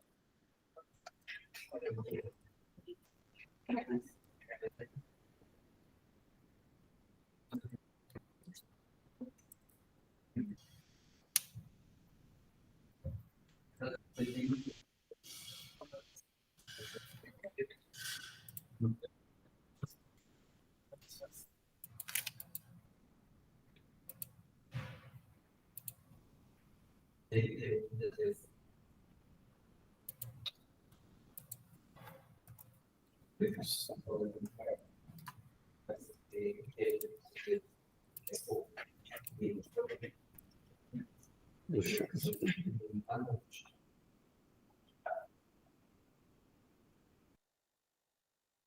Nossa, que é uma proteção de segurança aqui. Não.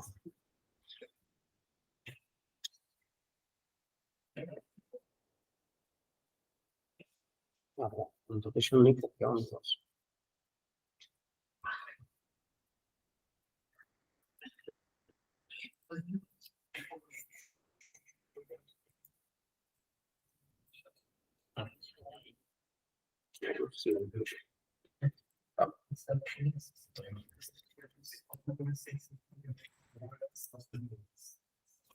Aí eu...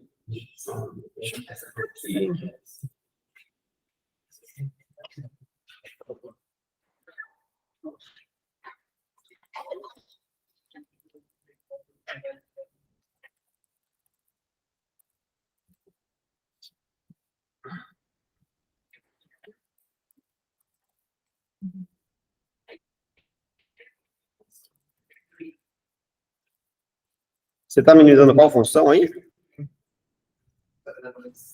Desculpa, pode repetir?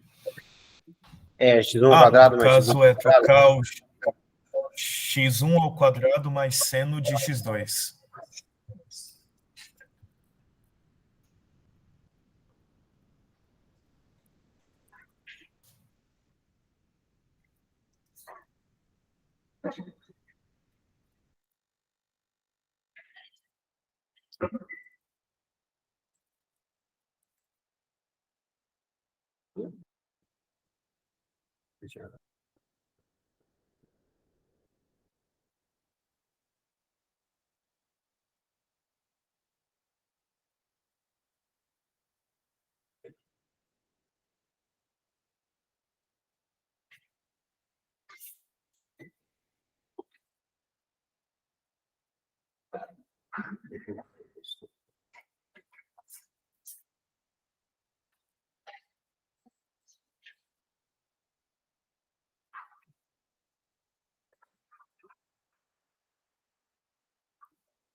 Ao quadrado.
Ah, não.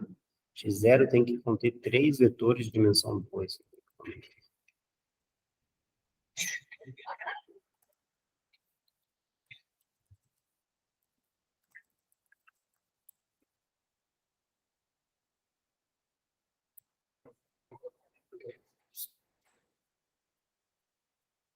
Então, nesse aqui, chegou a nossa precisão.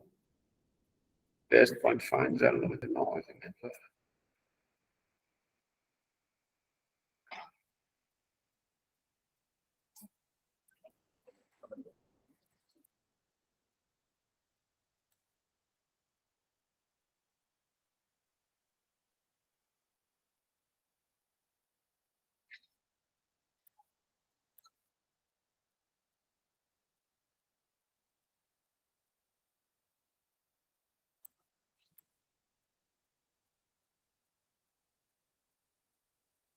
Bom, me passa aí o que está acontecendo aqui. Eu não estou vendo acontecer, mas você tem algum ponto inicial específico no qual você viu? Você mudou alguma coisa? Como é que foi?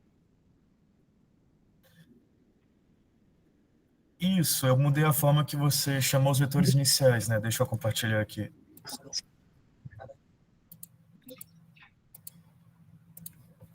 Tá dando para ver?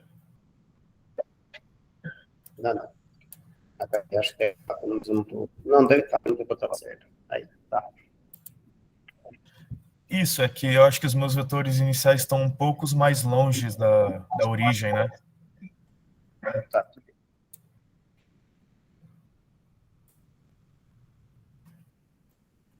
Isso aqui é fácil de gerar aqui.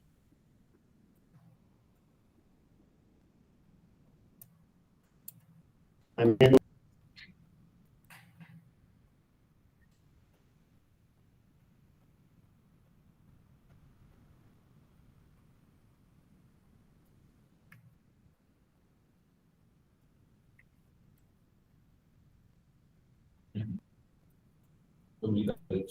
Hã? Sabe o quê? Se eles são muito próximos, por exemplo, demora muito para convergir, causa isso faz diferença também vai ter um bizarro na minimização. Aí, se ele estivesse longe da origem, também dá uma O dele falou que ele estava observando situações onde o melhor ponto reportado pelo método não estava sendo o menor valor de todos. Isso.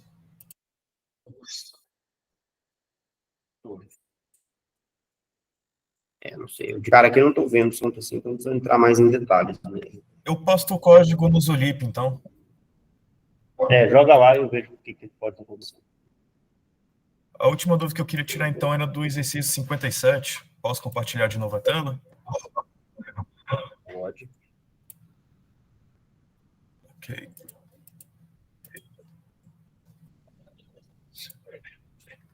É uma dúvida mais conceitual, eu acho. Tá aparecendo aí? Tá. É só porque na literatura o pessoal reporta a raiz quadrada média para achar os erros, mas aqui a gente não está tirando a raiz quadrada quando o senhor pediu, por exemplo, para calcular o erro do método com a simulação. Eu só queria entender um pouco melhor essa diferença.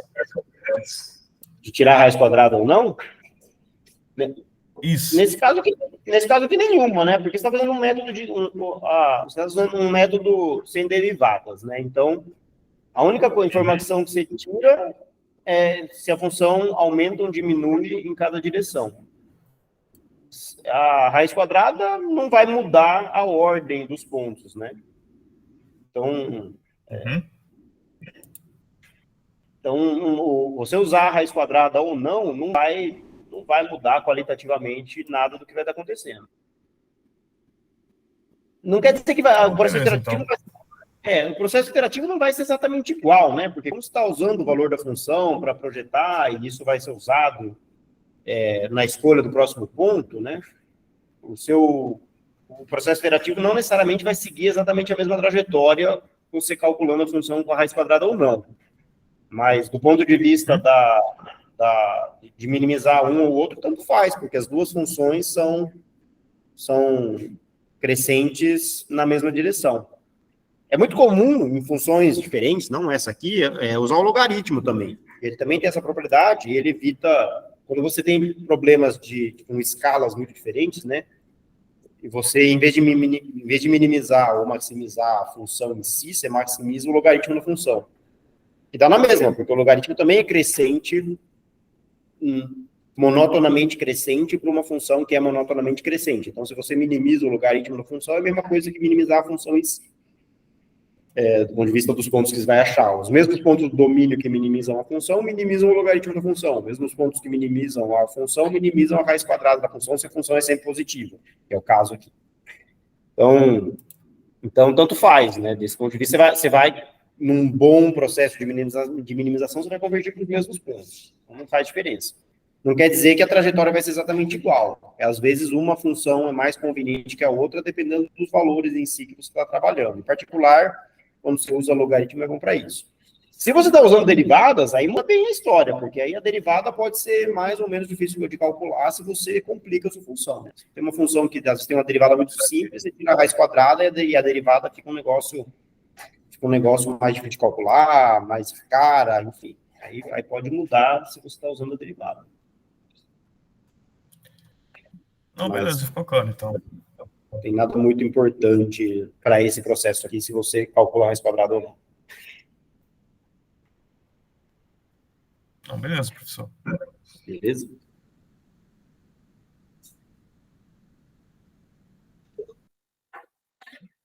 Tá bom, pessoal.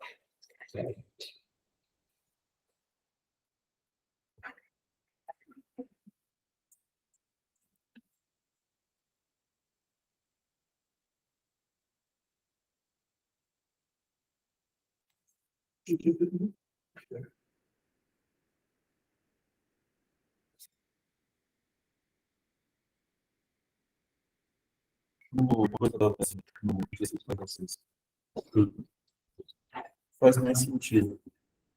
Encaminhar mais rápido para a função. Fazendo no quarto ponto.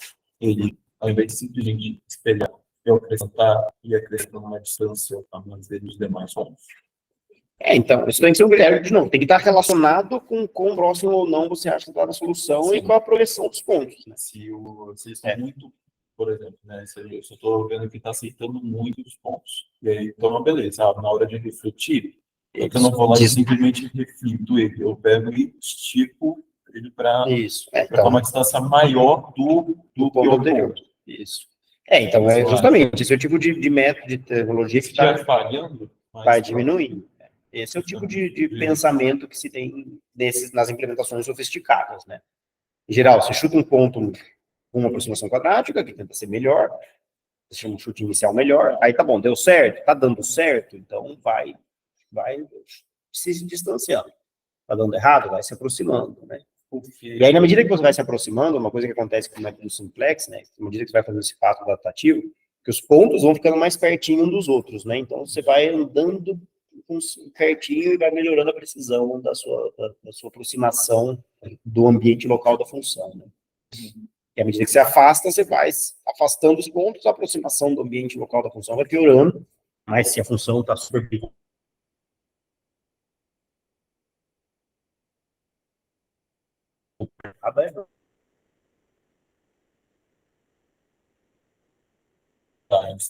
vou distanciando cada vez mais.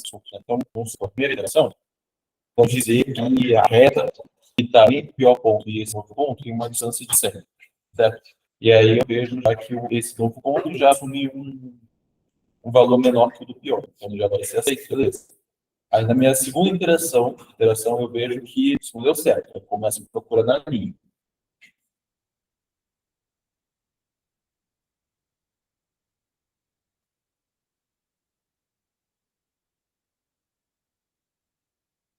E, enfim, eu vou fazer esse processo várias vezes, só que agora eu falo assim, cara, isso está dando certo, então eu vou aumentar o tamanho dessa linha, porque mesmo que ele não encontre um ponto, porque esse ponto seja essa distância mais seja o melhor, ele pelo menos com essa linha tá em grande, ele vai conseguir caminhar sobre essa linha e fechar o meu ponto. Aí vai melhorar seu método. Aí é uma coisa que, assim, no mundo real, em geral, tem um custo associado a você calcular a função. E se, por exemplo, você estivesse dando isso para fazer a utilização de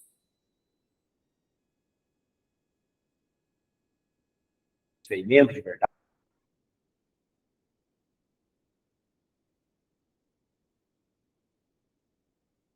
cada avaliação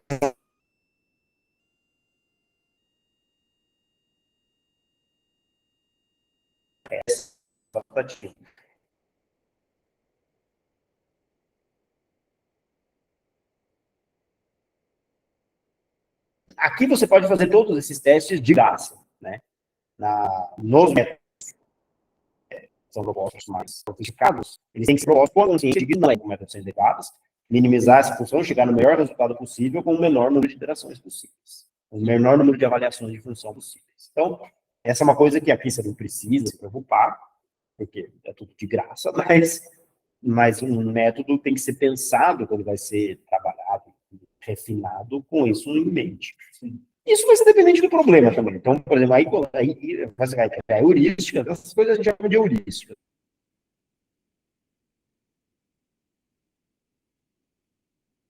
Né?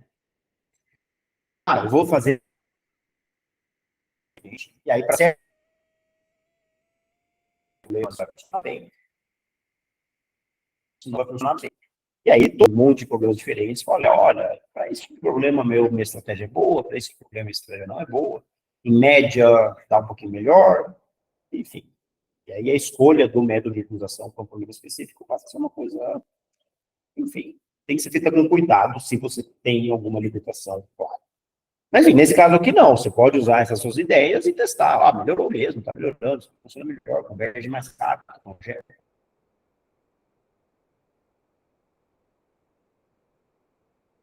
converge menos variação de função.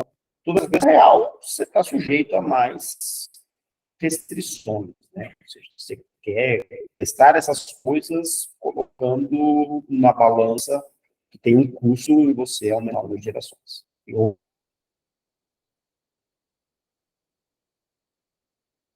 e o número de cálculo da função. Então, mas as ideias são essas.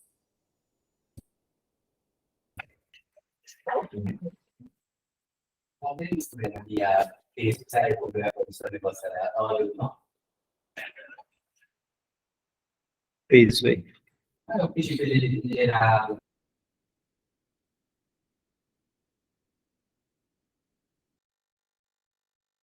Eu falei, se o número está entre esse intervalo, né?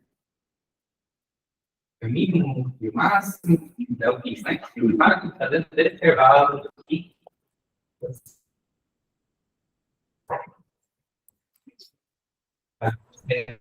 No primeiro 15, depois no segundo 15.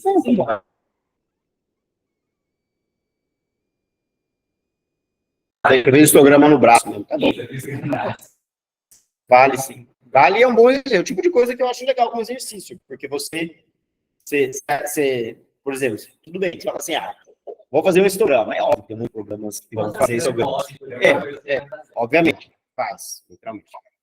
É um exercício bom para você treinar. Você fala, como faz histograma? Faz isso. Então, tá bom, você conseguiu pensar a lógica, bom, fazer um histograma é fazer isso, logo faço isso. Se você fazer na mão, você tem que programar.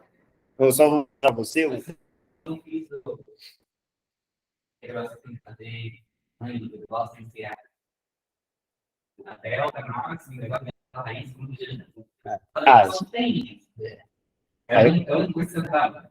Não, só aí eu vou ilustrar para vocês, só que a gente chama Unicode Plots, que é bonitinho. Tipo de coisa.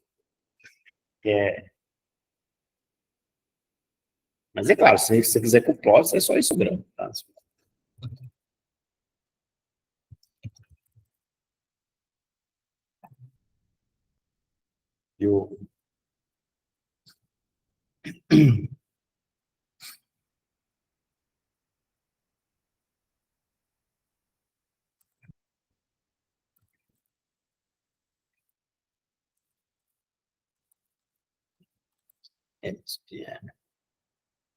Você faz o histograma, tá?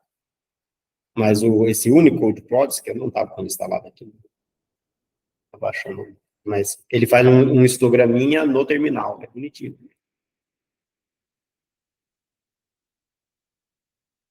Aqui.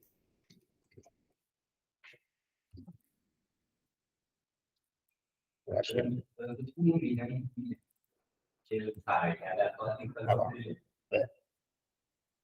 Esse é o pacote Unicode Plots. Legalzinho. Ele é legal. Ele bota o caractere de pixels de cor. É bonitinho.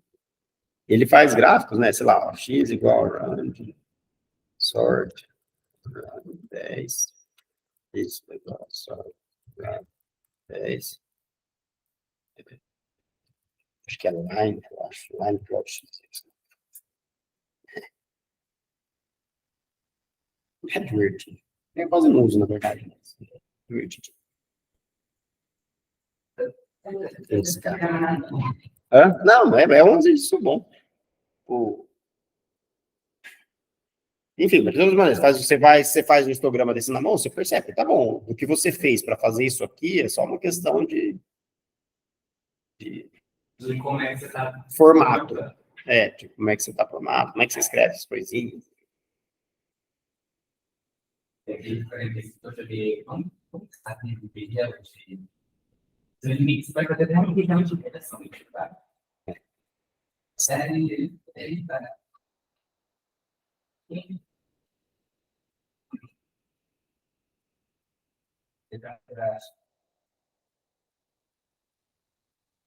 Esse foi só até 9,6, 10 anos mínimos, 124. O quê? 45 sem minimizar.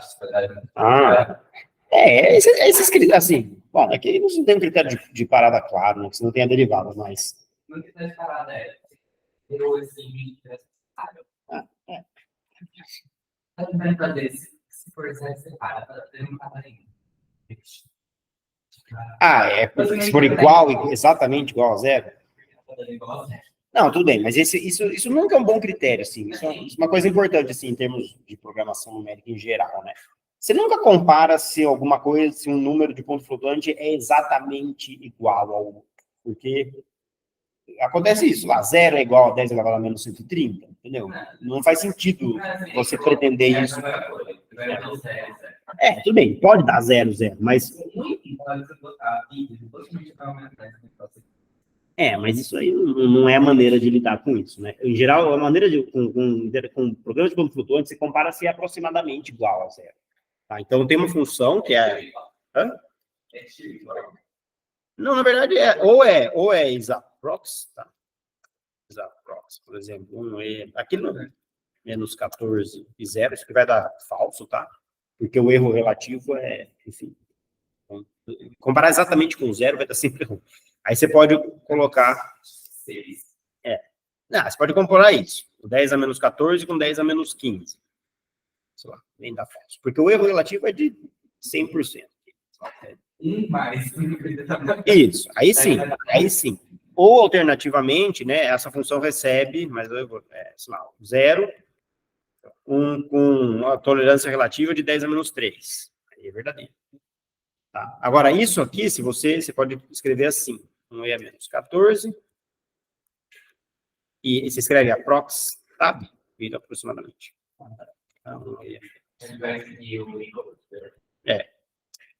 e aqui eu acho que pode escrever assim. Os 3, eu acho. Não pode. Não sei como é que passa isso aqui. Isso aqui vai dar falso. Mas, geralmente você não compara, você sempre vai... Aí, por exemplo, para critério de convergência de alguma coisa, que o objetivo é 0, você compara, você sempre faz menor do que alguma coisa. Não, você faz menor do que alguma coisa. Você fala, tudo bem, se minha função vale menos do que 10 a menos 10, eu... É isso que você faz. Antes dele dar 0, a interação antes estava dando 5 vezes 10 a menos 324. Isso a gente tem que declarar, né? Deu 0. Passou o que é 0. Tudo bem, mas outra coisa que você pode mudar, que é simples, assim, e aí, para a história do 0, não ser um número muito especial, é fazer a função ter um mínimo em menos 5, entendeu? Faz x menos 5. Bota mais 1, então a minha função não tem mais um mínimo exatamente no 0. Aí, às vezes, essas relações ficam mais interessantes, porque você não vai parar no 0, porque o 0 a gente acha que é função, porque você sabe qual é a função, né? Mas se a função tem um mínimo com um valor de função igual a 1, tudo bem, aí você se percebe que perguntar pelo valor da função como critério de parada não faz muito sentido, né? Porque é quase essencialmente a mesma função, você soma uma constante nela e tem a ver perguntar se ela é aproximadamente 0. Você está perguntando se ela é aproximadamente 0 porque você sabe.